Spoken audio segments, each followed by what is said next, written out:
Over the last 7 days, there have been a lot of activity in the real estate market in Metro Atlanta. We are continuing to see inventory grow.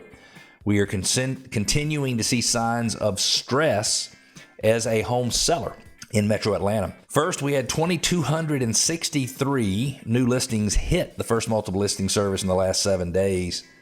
At the same time, we had 1,120 homes go pending.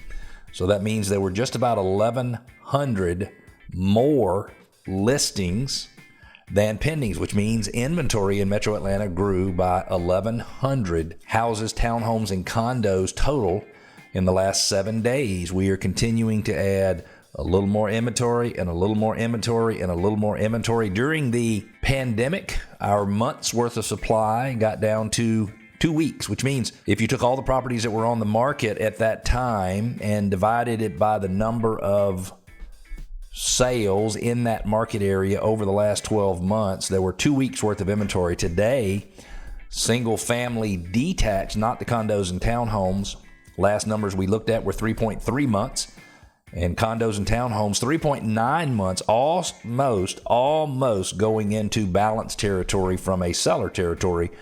On the condos and townhomes, a little more solidly a seller's market, but not a screaming seller's market. On the single family detached side, we had 120 closings, 1,120 contracts. Interesting similarity there. And we also had 2,377 homes that had a price decrease. For those buyers out there who don't think there are any sellers willing to negotiate, I would question whether or not that was accurate with those 2,377 people. Interest rates have fallen slightly, which is good. They're predicting that the Federal Reserve Bank, will make a rate cut. And people are always wondering, what is the Federal Reserve rate? What does that mean? Well, that's the amount of interest that one member bank charges another member bank. So it doesn't really have anything to do with the loans that are made to you for mortgages, things like that, but it really is a driver. So if the Fed funds rate goes down, then typically the rates on credit cards and cars and things like that, the rates tend to go down. So that is a good thing.